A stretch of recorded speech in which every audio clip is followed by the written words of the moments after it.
வணக்கம். இன்றைக்கி நம்ம தக்காளியே சேர்க்காமல் குழம்பு எப்படி பண்ணுறதுன்னு பார்க்கலாம். பூண்டு, சின்ன வெங்காயம், புளி, மசாலாத்தூள், கடுகு தாளிக்கிறதுக்கு, உப்பு, புளியை நல்லா கரைச்சி ஒரு பாத்திரத்தில் எடுத்து வச்சுக்கோங்க. அதில் 3 கரண்டி மசாலாத்தூள் நான் சேர்த்துருக்கேன். குழம்பு மசாலாத்தூள்.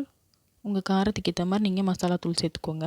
மசாலாத்தூள் இல்லை அப்படின்னா மிளகாய்த்தூள் சேர்த்துக்கோங்க. சேர்த்துட்டு நல்லா கட்டிகள் இல்லாமல் இந்த மாதிரி கரைச்சி எடுத்துக்கோங்க.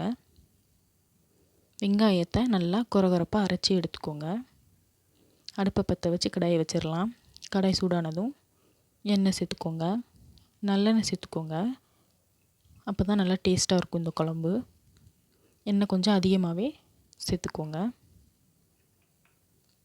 சேர்த்துட்டு எண்ணெய் நல்லா சூடாகவும் அதில் கொஞ்சமாக கடுகு சேர்த்துடலாம். கடுகு நல்லா பொரியட்டும்.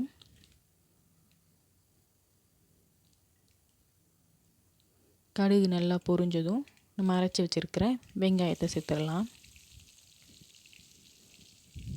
பூண்டு சேர்த்துக்கோங்க. சேர்த்துட்டு நல்லா வதக்கி விடுங்க. வெங்காயமும் பூண்டும் நல்லா பொன்னிறமாகிற வரைக்கும் வதக்கி விடுங்க. பச்சை ஸ்மெல் போகிற வரைக்கும் வதக்கி விடுங்க.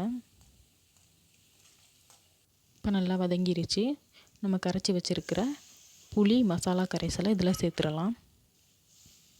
சேர்த்துட்டு நல்லா கலந்து விட்டுருங்க.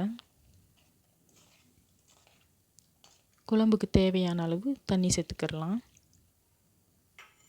கொஞ்சமாக சேர்த்துட்டு நல்லா கலந்து விட்டுக்கோங்க.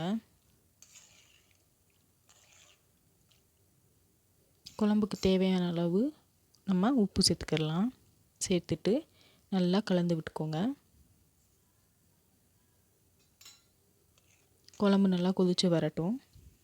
இப்போ குழம்பு நல்லா கொதிக்க ஆரம்பிச்சிருச்சு. குழம்பு நல்லா வற்றட்டும். இப்போ குழம்பு நல்லா வற்றிருச்சு.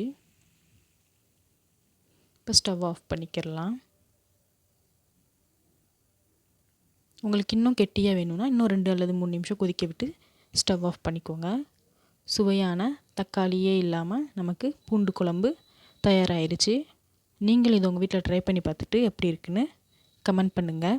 நல்லெண்ணெய் விட்டு சாதத்தோடு சாப்பிடுங்க. லைக் பண்ணுங்கள், ஷேர் பண்ணுங்கள், சப்ஸ்கிரைப் பண்ணுங்கள். நன்றி.